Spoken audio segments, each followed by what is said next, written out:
할렐루야, 반갑습니다.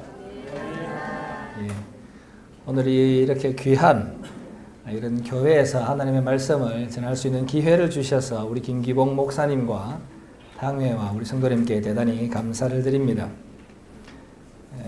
저는 스페인 바르셀로나 한서교회를 담임하고 있습니다. 바르셀로나 한서교회는 1987년도에 12명의 성도들이 개척한 교회인데요. 지금 한 31년 차 된 교회입니다. 하나님의 은혜로 자꾸 이렇게 성장하고 있어서 한 150명 정도 이렇게 예배를 드리고 있습니다. 우리 김기봉 목사님은 좀 전에 말씀하셨듯이 제 친구 목사님입니다. 그리고 제가 존경하는 목사님입니다. 우리 교회 수련회 때 오셔서 말씀을 전하시는데 너무 은혜스럽게 말씀을 전하셔서 또 저희 집에서 사택에서 목사님을 모셨는데 이렇게 목사님께 목회에 대해서 제가 많은 가르침을 받았습니다. 친구인데도 너무나 존경하고 또 이렇게 따르고 싶은 목사님이다 이렇게 말씀하고 싶습니다. 바르셀로나는 세계적인 관광 도시입니다. 여러분 오시면 꼭 저희 교회를 방문해 주시기 바랍니다. 제가 잘 대접하도록 하겠습니다. 오늘 말씀은 부활을 믿습니다. 이러한 제목을 하는 말씀을 전가하겠습니다. 인류의 타락으로 여러 저주가 찾아왔습니다. 살다가 병이 들고 아프고 외롭고 늙다가 죽습니다. 그 저주 중에서 가장 큰 저주는 역시 죽음입니다. 죽음은 저주입니다. 모든 인간 역사에서 계속되고 있습니다. 인간은 이 죽음을 피하고 싶어 합니다. 누구든지. 그러나 아무도 피할 수가 없죠.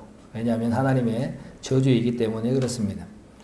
전 세계 수많은 의과대학에 또 많은 교수님들과 의사 선생님들이 이 죽음을 연구하지만은 아무도 그 해결책을 찾지 못하고 있습니다.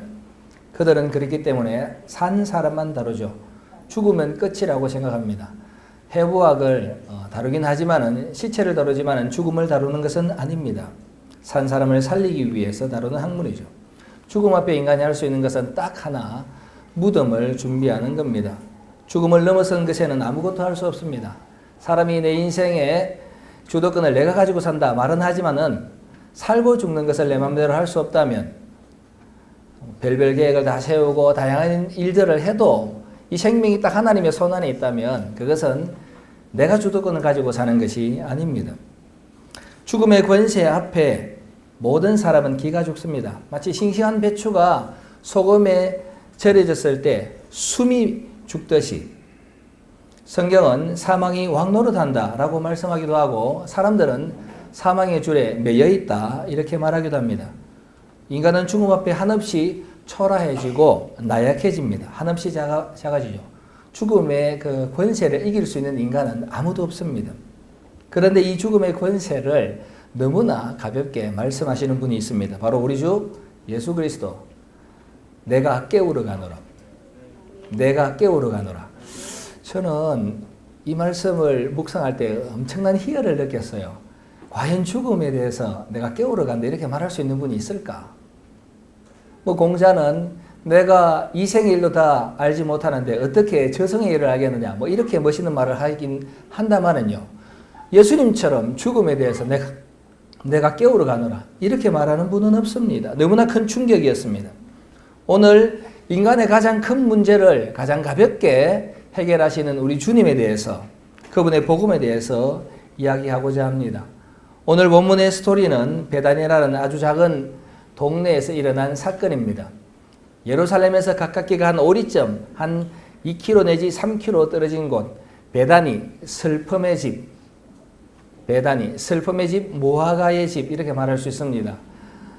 그 시대의 부자들은 자기를 보호할 수 있는 성으로 둘러싸인 곳에서 살았습니다. 예루살렘이라는 이런 성에 둘러싸인 곳에 살았습니다. 하지만은 가난한 사람들은 자기를 보호할 수 있는 성에 살 수 없었어요. 베다니가 바로 그런 곳입니다. 슬픔의 동네, 가난한 사람들이 살겠죠. 이 베다니에 예수님이 아주 사랑했던 마르다, 마리아, 나사로 이 세 오누이가 살고 있었어요. 성경에 확실하진 않지만 아마 그의 부모님들은 돌아가셨던 것 같아요. 이 세 오누이가 가난한 동네에 살았는데 예수님께서 개인적인 가정을 3번 방문한 곳은 이들 가정밖에 없습니다. 그만큼 예수님이 사랑한 가정이었습니다. 바로 이 가정에 위기가 닥쳤어요. 자기 오라버니 나사로가 병이 들었습니다. 아주 심각한 병이에요. 그 누이들이 예수님께 사람을 보냅니다. 주님 보십시오. 사랑하는 자가 병들었습니다. 사랑하는 성도님 여러분, 지금 예수님께서 요단 건너편에 가 계시는데 왜 그곳에 가 계십니까? 요한복음 10장에 보면 유대인들이 돌을 들어 예수님을 치려했기 때문에, 죽이려 했기 때문에 주님은 피하신 거예요. 예수님의 제자들과 같이 피하셨죠. 마르다, 마리아도 예수님께서 왜 요단강 건너편으로 가신지 알고 있어요. 그런데 자기들의 사정이 워낙 급박하기 때문에 자기 오라버니 나사로가 지금 병에 걸려서 그 쇠약해서 다 죽어가고 있기 때문에 어쩔 수 없이 주님께 사람을 보낸 겁니다. 주님, 사랑하는 자가 다 죽어갑니다. 그런데 예수님께서 이 소식을 들었을 때에 오히려 그곳에서 이틀을 더 머무십니다. 이 병은 하나님의 영광을 위함이고 하나님의 아들이 이로 말미암아 영광을 받게 하려 함이다 하시면서 오히려 이틀을 더 머무십니다. 그리고 난 다음에 이틀 후에 제자들에게 유대로 다시 가자. 예수님, 방금도 유대인들이 돌로 치라 했는데 또 그리로 가려고 합니까? 우리 친구 나사로가 잠들었다. 주님, 잠들었으면 낫겠나이다. 예수님께서 밝히 이르시죠. 나사로가 죽었다. 하지만 내가 거기 있지 않은 것을 너희를 위해서 기뻐한다. 왜냐하면 너희로 믿게 하기 위함이다. 사랑하는 성도님 여러분, 지금 예수님께서 제자들에게 또 주님을 따르는 우리에게 믿음에 대해서 말씀하고 있습니다. 오늘 이 본문 전체에 가장 중요한 두 단어는 믿음과 부활인데요. 제가 이 믿음과 부활의 관계를 설명하고자 합니다. 근데 예수님께서는 나사로의 잠을 죽음이라 말씀하고 있습니다. 왜 예수님께서 잠을 죽음이라 말씀하셨을까? 인간이 가장 두려워하는 것은 죽음인데 그것은 죽음의 사망의 침이 있기 때문에 그렇습니다. 사망이 무서운 것은 그 사망에 쏘는 침. 사망에 쏘는 침은 사망아 너의 승리가 어디 있느냐? 사망아 네가 쏘는 것이 어디 있느냐? 사망에 쏘는 것은 죄고 죄의 권능은 율법이다. 사망에 쏘는 것은 죄. 이 죄가 무섭기 때문에 그래요. 왜냐하면 죄는 삭스로 죽음을 줍니다. 죽음의 문이 열리면 영원한 멸망 지옥이 열리기 때문에 이 사망에 쏘는 침, 이 죄 때문에 사람들은 지옥으로 가고 영원한 멸망을 당하기 때문에 그게 무서운 거예요. 그런데 예수님께서 십자가의 승리로 이 사망에 쏘는 침, 이 죄를 제거해 주셨기 때문에 성도들에게, 죄 문제 해결된 성도들에게는 죽음의 문이 열리면 영원한 멸망 지옥이 아니고 영원한 생명, 영원한 낙원, 천국의 문이 열리기 때문에 두렵지 않은 거예요. 그래서 예수님께서는 죽음이 아무 해가 없기 때문에 죽음을 잠으로 비유했습니다. 또한 잠은 하루의 고단한 수고와 노력 이후에 찾아오는 휴식이에요.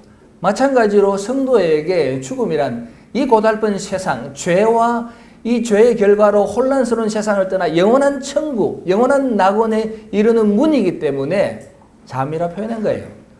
또 잠이라는 것은 우리가 흔들면 일어난단 말이에요. 예수님에게 있어서 부활이요 생명이신 예수님에게 있어서 죽음은 쉬운 거예요. 흔들어 깨우듯이 잠자는 자들이 다 그의 음성을 들을 때가 오나니 요한복음 5장의 말씀처럼 주님의 음성 한마디면 일어나기 때문에 죽음을 잠이라고 표현하셨습니다. 예수님께서 이틀을 더 머무시고 드디어 베다니에 도착하셨습니다. 예수님께서 와서 보시니까 나사로가 무덤에 묻힌 지 이미 나흘, 4일이 지난 후였습니다. 왜 4일이라는 것을 강조하느냐 하면 유대 민간 신앙의 죽음은 사람이 죽었을 때 그 영혼은 머물러 있는 거예요. 며칠까지? 3일까지. 3일 이후에는 그 영혼이 완전히 떠나기 때문에 죽은 지 묻힌 지 4일이 지났다는 것은 최종적인 죽음이 확정됐다는 거예요. 이제 더 이상 이 영혼은 살아날 수 없습니다. 예수님이 오신다는 말에 적극적인 마르다는 바로 예수님께 찾아갑니다. 소극적이고 차분한 마리아는 상주로서 빈소를 지켜야 되기 때문에 주님을 만나고 싶은 마음은 간절했지만은 빈소를 지키고 있었습니다. 마르다는 예수님께 주님이 여기 계셨더라면 내 오라버니가 죽지 아니하였겠나이다.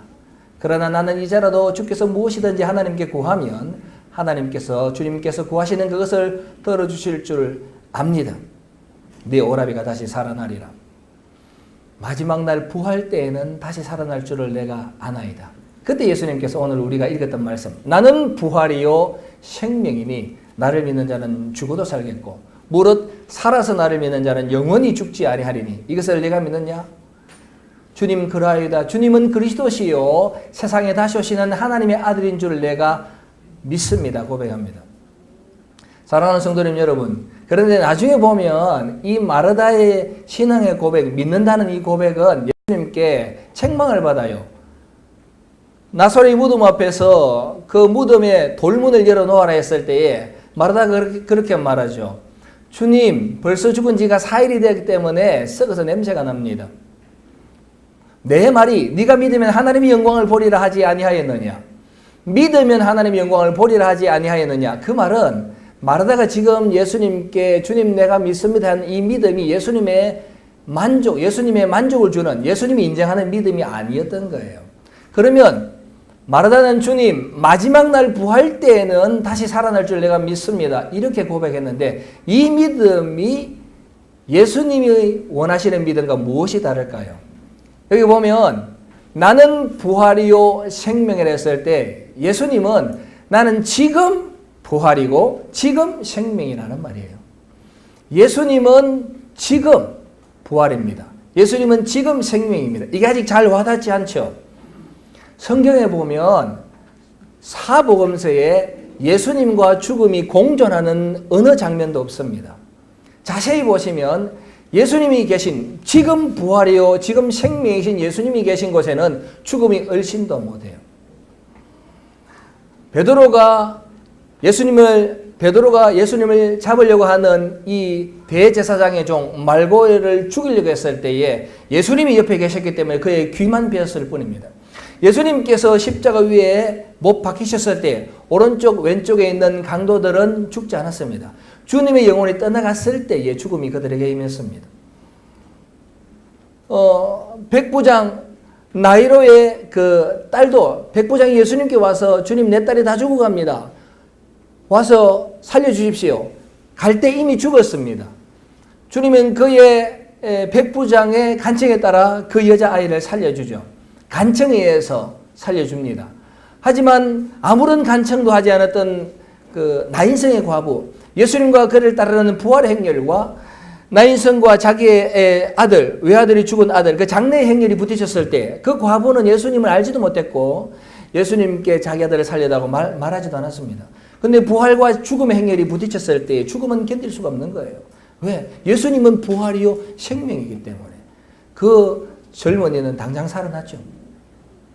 성경 어디에도 부활과 생명과 죽음이 공존할 수 없습니다. 예수님은 그것을 말씀하고 있는 것이에요. 나는 부활이요 나는 생명이다. 나는 지금 부활이고 나는 지금 생명이라는 거예요. 그러면 이 지금 부활과 생명이 어떻게 믿음하고 연계되느냐? 히브리서 11장에 보면 믿음 장애라고 해서 믿음은 바라는 것들의 실상이라는 말씀을 하고 있습니다. 자, 그런데 이 11장은 사실 10장하고 연결됩니다.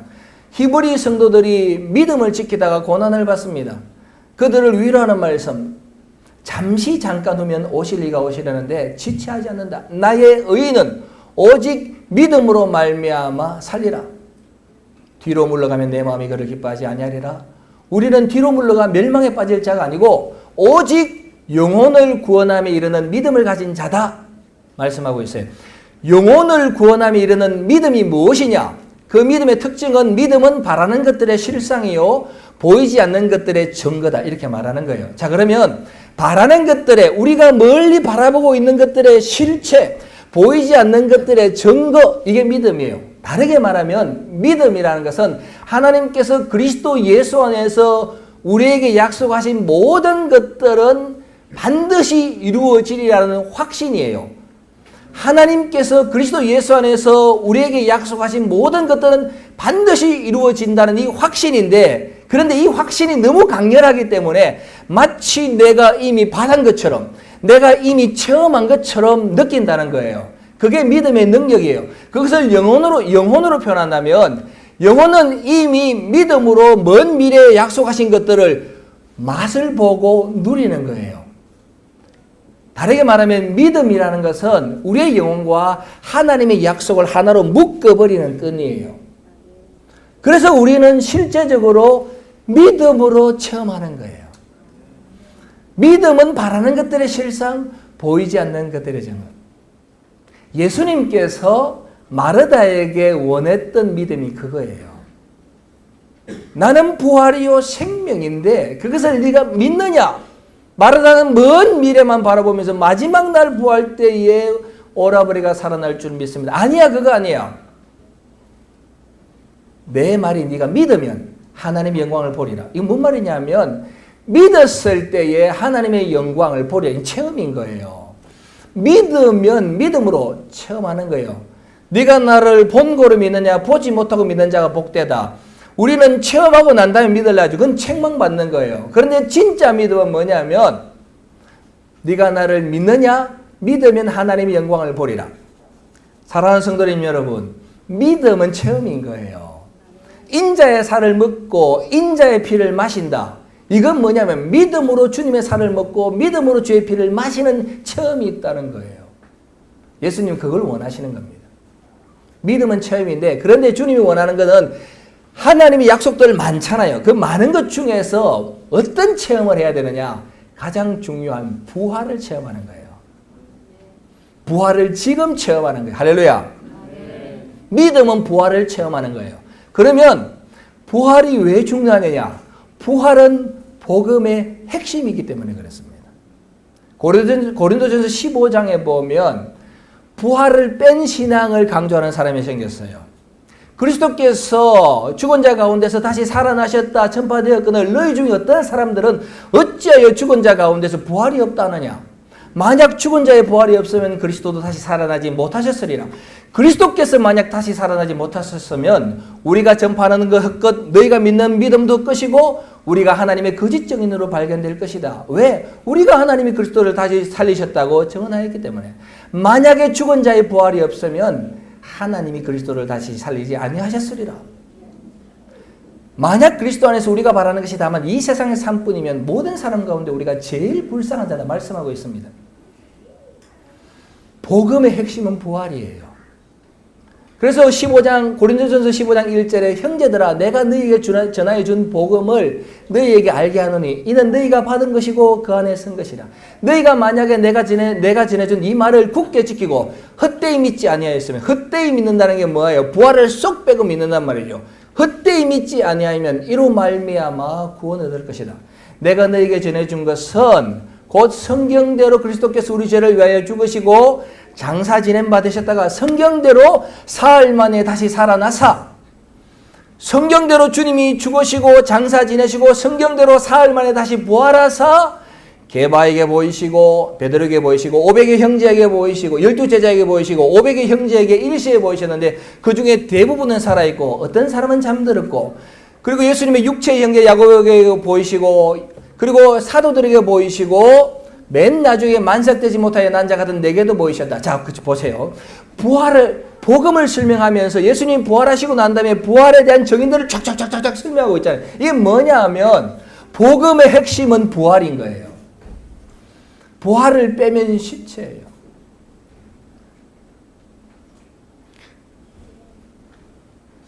만약에 그러나 이제 그리스도 예수께서 죽은 자 가운데 다시 살아나서 잠자는 자들의 절멸매가 되셨도다.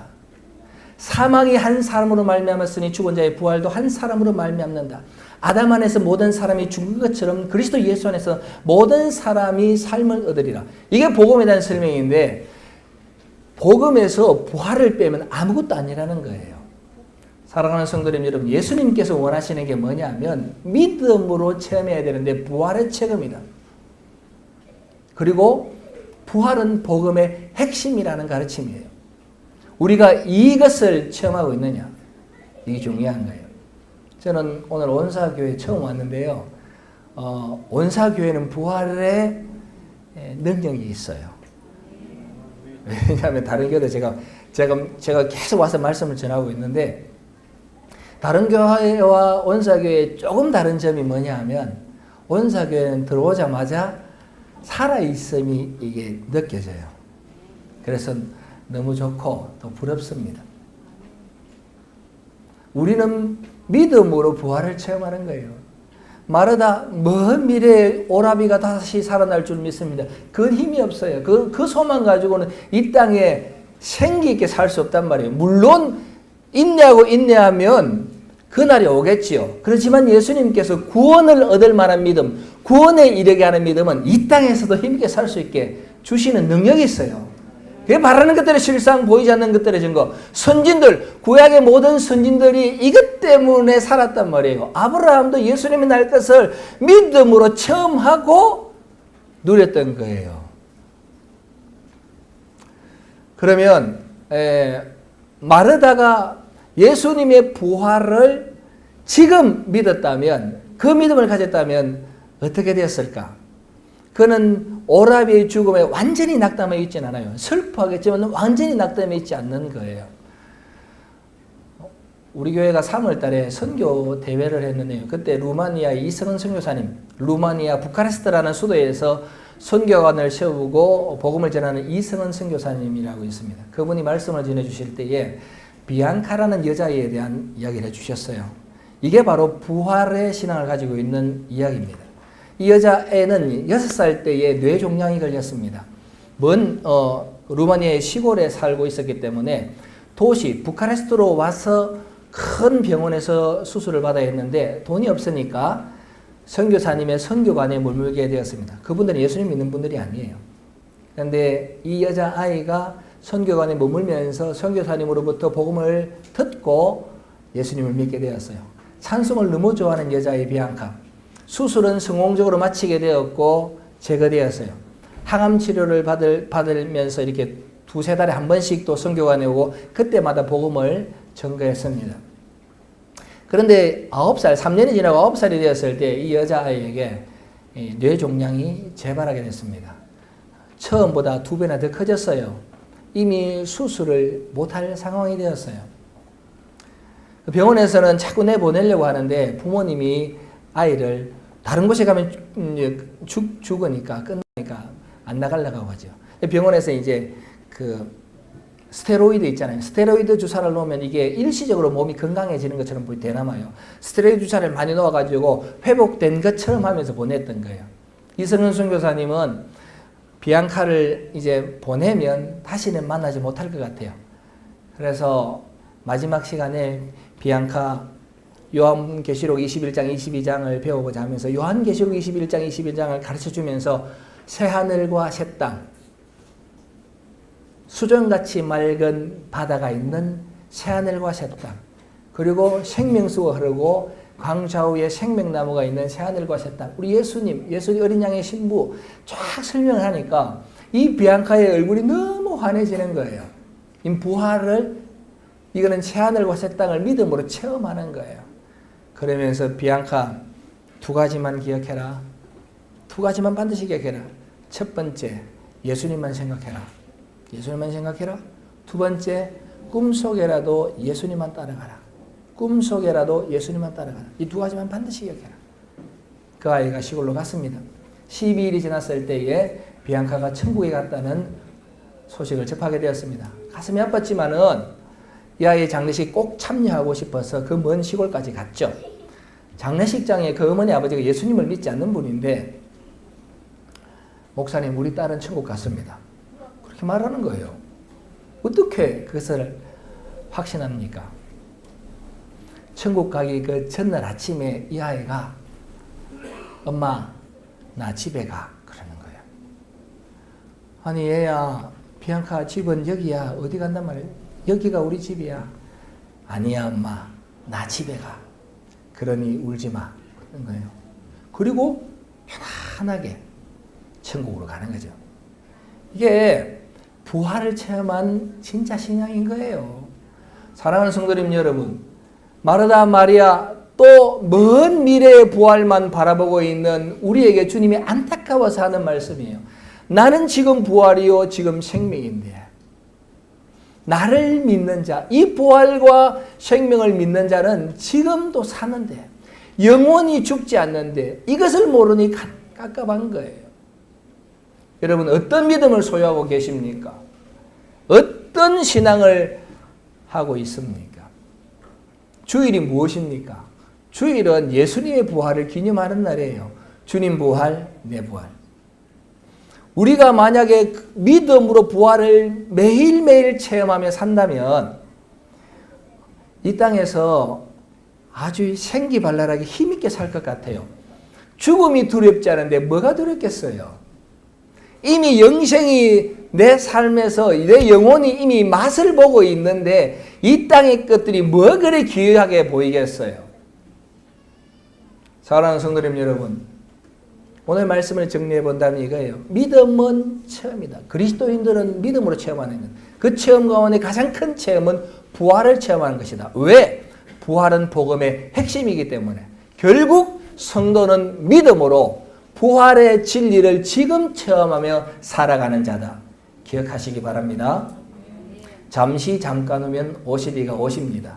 그 잠시 잠깐을 이 부활의 믿음으로 능력 있게 힘차게 생기발랄하게 살아가는 우리 성도님들 되시기를 주의 이름으로 축원합니다. 아멘.